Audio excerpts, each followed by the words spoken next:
Vamos lá. Então, continuando aqui, equilíbrio hídrico. Então, um adulto sedentário no ambiente termoneutro, né, ele precisa, em média, 2,5 litros de água diariamente. Isso aqui é muito relativo também, dependendo do nível de atividade da pessoa, do ambiente onde ele reside, do tipo de alimentação que ele ingere. Isso aqui varia demais. Um adulto ativo em meio ambiente quente e úmido, né? Quente porque já força o organismo dele a promover grandes percas de água a partir do mecanismo da sudorese e também a partir da dificuldade desse suor evaporar, removendo calor da pele, certo? Devido à grande quantidade de água já presente no ambiente, prejudica e muito a perca de calor por parte desse indivíduo. Portanto, ele tem uma perca muito grande de água. Então, o que interessa aqui para a gente não é quantidade em si, meus amores. O que interessa é saber o seguinte, que o indivíduo que não pratica atividade física e que esteja num ambiente apropriado, adequado, termoneutro, ele precisa de menos água do que o indivíduo que está num ambiente impropício e que pratica atividade física, ok? Daí a necessidade dessa ingestão de água a mais por conta da prática da atividade física. Fica bem claro isso aí. Indivíduos comuns consomem normalmente de 1.200 ml de água diariamente, sempre colocando aquela história. Leva-se em consideração a questão da relatividade, do ambiente, atividade, tipo de alimentação, dentre outros. Fatores que podem elevar a necessidade de ingerir líquidos, nós temos o exercício, né? A prática da atividade física aumenta a temperatura corporal, o estresse térmico, né, provocado por conta do próprio ambiente, condições patológicas, né, que, no caso, contribuem para que o indivíduo tenha uma perca excessiva de água. Por exemplo, indivíduos diabéticos. Indivíduos diabéticos, eles perdem muita água através da urina, por conta de que esses indivíduos eliminam glicose através da urina. E eliminando glicose puxa água, certo? Então a pessoa tem mais perca de água. Indivíduos que se alimentam de grandes quantidades de proteínas, indivíduos que fazem uso de suplementação à base de proteínas, esses indivíduos também eles têm uma capacidade de desidratar muito grande, tendo em vista que o excesso de aminoácidos que não são utilizados para a síntese proteica, eles são desaminados e produzem ureia. E a ureia, ao ser eliminada pelos rins, ela leva consigo grande quantidade de água. Então, tudo isso deve ser analisado para poder você ter uma ingestão de água apropriada. Outro ponto interessante é que a água ela está presente nos alimentos. Ora, quando se fala em alimentos, meus amores, nós estamos falando de quê? Alimentos de origem vegetal e de origem animal. Então, quando a gente fala de origem animal e origem vegetal, nós estamos falando de ser vivo. E todos nós sabemos o quê? Que o maior percentual de componentes químicos relacionados ao ser vivo é a água. Então, se você ingere algo relativo a alimentos de origem animal ou vegetal, ali você já está ingerindo água, né? Basta você imaginar, por exemplo, alguém já deve ter tido a experiência de colocar, por exemplo, uma carne para poder cozinhar. Não precisa você botar água. Quando você começa a aquecer aquela carne, você já vê que dali você já tem a liberação de um grande percentual de água daquele alimento, seja ele de origem animal ou origem vegetal. Conclusão, os alimentos apresentam água. Então, ele já é um fornecedor de água para atender parte das necessidades que nós temos no nosso cotidiano. De uma maneira geral, produtos de origem vegetal apresentam maior teor de água do que os de origem animal. Em grande parte das frutas e vegetais, por exemplo, cerca de 90% da sua composição é constituída de água. Já as carnes apresentam em torno de 70%.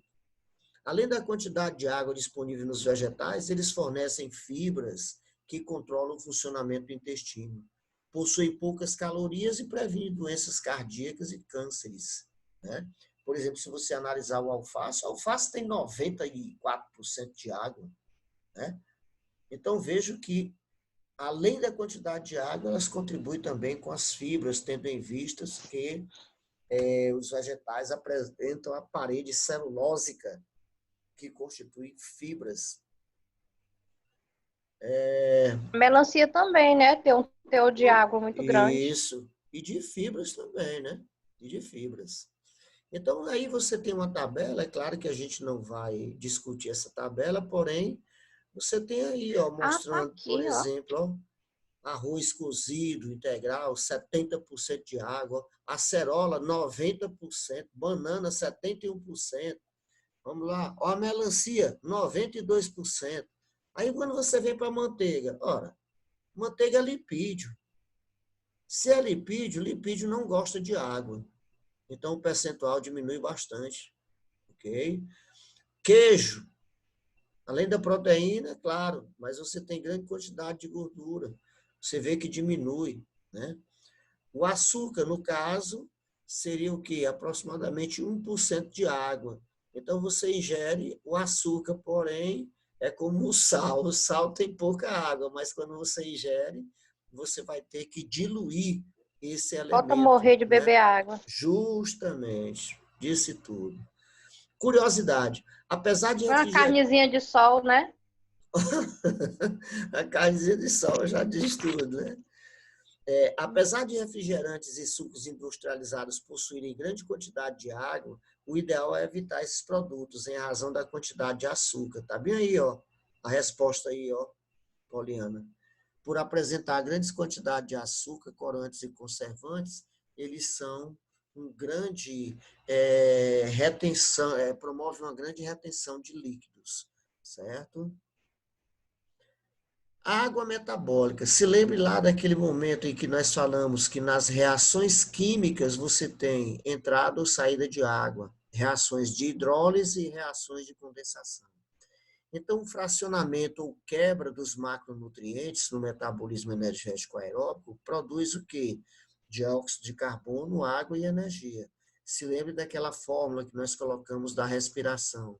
C6H12O6 mais oxigênio produzindo gás carbônico, água e energia. Respiração, reação catabólica. A água proporciona cerca de 25% da demanda hídrica diária de uma pessoa sedentária, ok? Porém, quando você parte para pessoas que praticam atividade física, você tende a aumentar esse percentual de água. Grande quantidade de água é produzida a partir do catabolismo dos macronutrientes. Então, vejam que lá na revisão da gente, a gente colocou o caso dos aminoácidos se transformando em proteínas e o inverso, as proteínas se transformando em aminoácidos. Temos lá uma reação de hidrólise, quando você quebra os macronutrientes, e temos uma reação de condensação, quando você está, no caso, produzindo os macronutrientes. No geral, para que você tenha o processo metabólico de 100 gramas de proteínas, você produz, em média, 56 gramas de água. Para os carboidratos, 45 gramas de água e para os lipídios, 119 gramas de água. Conclusão: mexeu com o metabolismo de macronutrientes, é claro, você vai ter ou a necessidade ou a produção de água metabólica, certo? Água metabólica porque participa do metabolismo. Observe aquele exemplo que foi colocado lá na nossa revisão. Um aminoácido, outro aminoácido, né?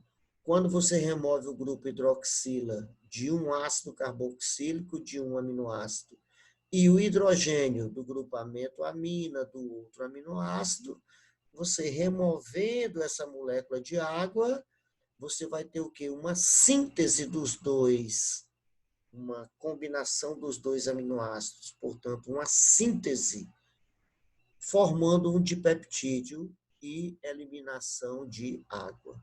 Então, você tem uma síntese de dois aminoácidos, formando um dipeptídeo por desidratação. Então, na produção de proteínas, você tem a produção de água. A produção de água na via comum dos metabolismos aeróbicos dos macronutrientes. Nós vamos ver futuramente no mecanismo de respiração celular as reações que envolvem as fases que ocorrem no citoplasma e que ocorrem no interior das mitocôndrias. A fase final do mecanismo oxidativo é o que nós chamamos de respiração aeróbica, respiração celular. É o momento em que o NAD e o FAD, que são transportadores de hidrogênios e elétrons, esse NAD e esse FAD, ao transportar os hidrogênios e elétrons, eles vão se unir com o oxigênio, e esses hidrogênios, ao se unirem com o oxigênio, irão produzir o quê? Água. Então, essa daqui também é um exemplo típico da produção de água através do metabolismo aeróbico, certo? Veremos isso aqui no futuro, no conteúdo que trata de bioenergética. Com relação à excreção de água, eu posso excretar água através da urina, através da pele, sob a forma de suor, e como vapor de água no ar expirado, e também através das fezes. Então, nós temos a ingestão, que pode ser através dos alimentos, nós podemos ter água metabólica, porém, nós temos também o inverso, né? A excreção de água, através da urina, das fezes, suor e vapor d'água através da ventilação ou respiração. Através da urina, ela é produzida pelos rins, contém produtos do metabolismo e substâncias que se encontram em excesso no corpo. A sua eliminação é fundamental para que a composição química do meio permaneça em equilíbrio.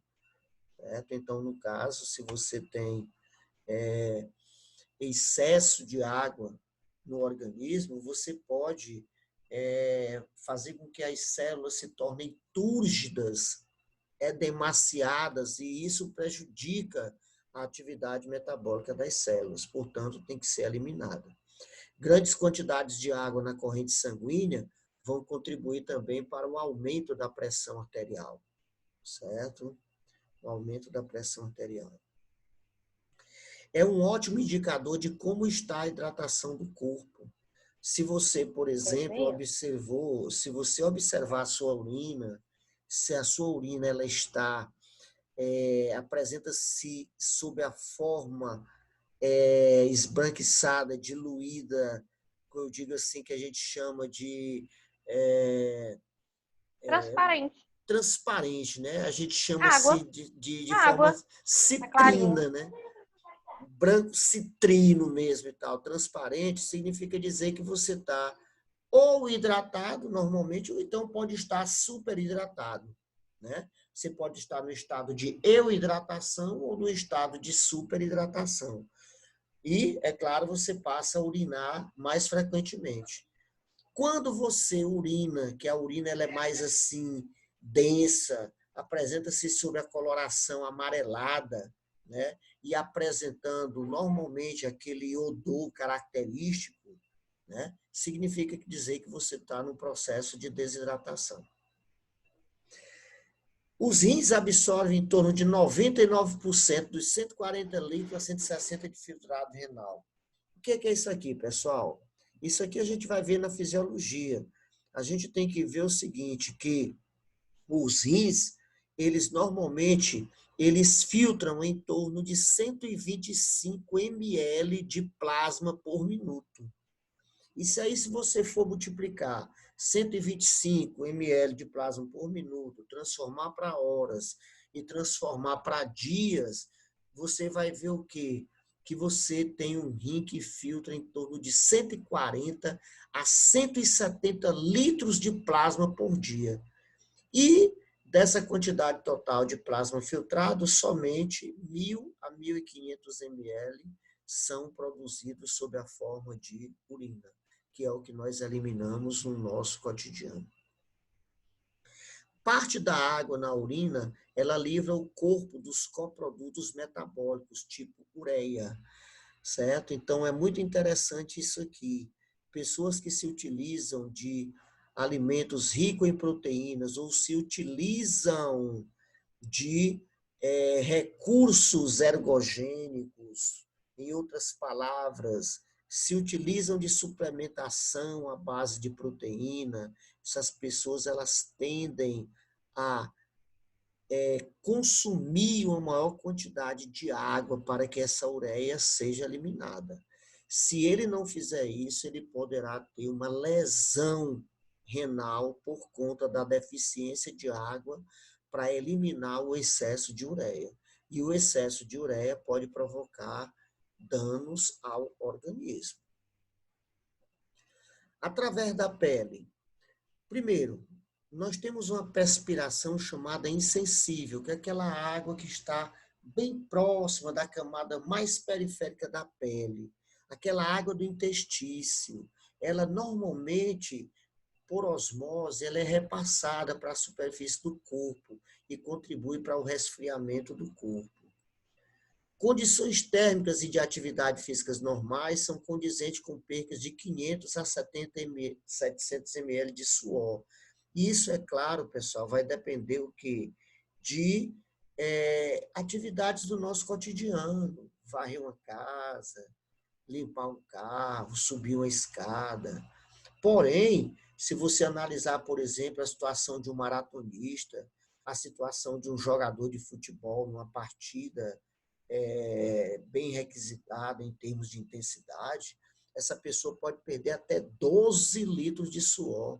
E aí você imagina se essa pessoa não tem o cuidado em ficar repondo essa água, tá bom?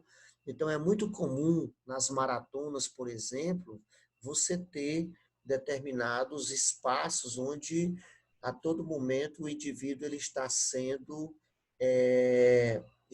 cedido a ele recipientes contendo um pouco de água, para que ele possa ir se hidratando para suprir, pelo menos em parte, aquela quantidade de água que ele está perdendo através do suor. Como vapor de água, através de pequenas gotículas no ar expirado, perfaz entre 250 a 350 ml diariamente. É justamente, pessoal, essa água aí que está sendo o perigo do momento, né, com relação à questão da transmissão do coronavírus, tendo em vista que o vírus ele é repassado justamente através dessa água que é perdida através do mecanismo do ar expirado, né? E aqui eu faço uma observação para vocês que talvez vocês ainda não tenham ouvido, ou se ouviram, não podem não ter levado em consideração. O indivíduo que está em condições de repouso, que está próximo a outro, ele pode manter uma distância de 1,5 m a 2 m, que essas gotículas elas podem, por gravidade, fazer uma parábola e cair e não chegar diretamente às vias respiratórias, boca, mucosas oculares do indivíduo e promover a infecção. Porém, quando você analisa indivíduos em prática de atividade física, ele está perdendo uma maior quantidade de água através das vias respiratórias. E nessas condições, meus amigos, a possibilidade de você transmitir o vírus numa sala de musculação, numa sala de ginástica, é muito maior do que se você não estivesse participando da atividade física. Daí, os órgãos competentes impedirem a prática de atividades físicas em academias. E muito cuidado também nas caminhadas, né? Principalmente se o indivíduo que estiver à sua frente, ele estiver fazendo uma atividade intensa, ele vai liberar muito mais gotículas de água. Então, você pode estar até com 5 metros de distância dele, você pode estar infectado. E isso aumenta muito com o ciclismo, né? O ciclismo, devido à velocidade de deslocamento, o indivíduo que está à sua frente, ele pode estar até 10, 12 metros. E você, 10, 12 metros atrás dele, você pode estar sendo contaminado por essas gotículas de ar. Então, isso é muito interessante. Em pessoas fisicamente ativas, as vias respiratórias liberam entre 2 a 5 ml por minuto. Durante o exercício, é claro, dependendo das condições climáticas. Normalmente, em ambientes quentes e úmidos, a perca ela é menor. Olha aí, Poliana, aquela brincadeirinha do ar-condicionado.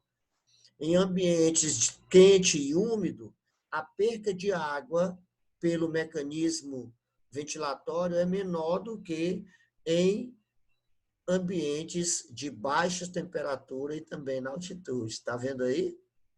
Então, o indivíduo, numa sala de ar-condicionado, ele tende a perder mais água do que o indivíduo num ambiente quente e úmido. Isso através da respiração, né? Das trocas gasosas pela ventilação pulmonar, né? Mas, por outro lado, nós temos a situação relacionada ao mecanismo da sudorese. Através das fezes. A eliminação intestinal ela ocorre normalmente entre 100 a 200 ml de água através das fezes. É claro que isso pode modificar em casos de constipação ou em caso de diarreias, né? Então, 70% do material fecal é constituído basicamente por água. Já quando você tem, situações de diarreias e vômitos, eles podem aumentar de 1,5 litro a 5 litros de água. Então, veja a discrepância, né, entre 100 e 200 para 1.500 a 5.000 ml. Isso, é claro, além de um processo de desidratação, acarreta também o chamado desequilíbrio hidroeletrolítico, ou seja, a perca de eletrólitos como sódio, potássio, magnésio, cloro, certo? Através desses líquidos. E isso irá perturbar de maneira eficiente o metabolismo das células do nosso organismo. Com relação à necessidade de água no exercício, a perca de água corporal representa a consequência mais séria da transpiração profusa, né? A perca de líquido do compartimento vascular representa uma sobrecarga significativa para a função circulatória, pois reduz a capacidade de realizar exercícios e também de promover a regulação da temperatura corporal. Se lembre que em torno de 60% do nosso sangue é água. E se você aumenta ou diminui, como é que é o caso aqui, dessa água por conta da perca excessiva na atividade física, você pode ter uma queda importante de pressão arterial, uma hipotensão que pode diminuir o fluxo circulatório cerebral, provocando síncopes, desmaios, tá certo? Ou até mesmo convulsões, quando isso é aliado à incapacidade do organismo em perder calor. A sua temperatura aumenta acima de 40,5 graus centígrados, o que é indesejável com relação à atividade das enzimas que regulam o nosso metabolismo. 450 gramas em média de perca de peso corporal corresponde à mesma quantidade de perca de peso por conta da desidratação. Aqui, no caso, eu quero chamar a atenção para aqueles colegas que estão fazendo atividade física e se pesam antes e pesam depois e pensam que aquela perca de peso está relacionada à perca de gordura e, na realidade, é o quê? É perca de água, desidratação. Então, tem que se ter muito cuidado para não confundir perca de água com perca de peso gorduroso, ok? Hiponatremia. Oh, que coisa interessante. O que quer dizer isso aqui? Pessoal, quando você está suando, você está perdendo água e está perdendo sais. Portanto, quando você for se hidratar, por favor, não bebam somente água. Bebam aquilo que você também está perdendo. Bebam junto com aquilo que você está perdendo. Por quê? Porque o nosso sangue ele tem uma concentração em torno de 134 milimoles por litro de sangue, de sódio. Sódio. 136 miligramas por decilitro de sangue. Mais ou menos uma concentração desse tipo. Então, quando você sua bastante, você perde água e perde sais. E aí, quando você ingere só água. O que é que vai acontecer? Você vai diluir aqueles sais do sangue. Resultado, você diluindo o sangue, você vai diminuir a concentração de sais, dentre eles o sódio, que é muito importante para o funcionamento do nosso sistema nervoso. E aí pode dar confusão. Então, nunca beba somente água. Beba água e aquilo que você pode estar perdendo, certo? Então, um soro caseiro é muito recomendado, água de coco.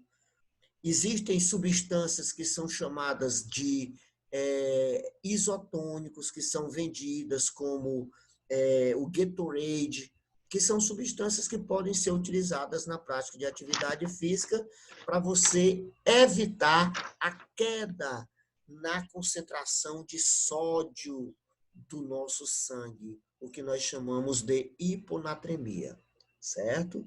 Então, o que é hiponatremia? Já falei, é a perca de sódio através da transpiração prolongada, que juntamente com o excesso de água, com pouco ou nenhum sódio, acarreta a diluição do sangue e ainda mais da concentração e baixa, no caso, a concentração do sódio plasmático, ok? Consequências. E professor, Oi. colocar limão ou gengibre, Colocar. colocar limão ou gengibre na água para tomar durante a atividade física é válido? Normalmente, Poliana, as pessoas elas têm a gente tem assim aquela questão dos mitos, tá certo? O limão, o limão, ele existe um mito relacionado à questão do limão com a perca de peso gordo, tá certo? Porém, isso não é verdade. Isso não é verdade.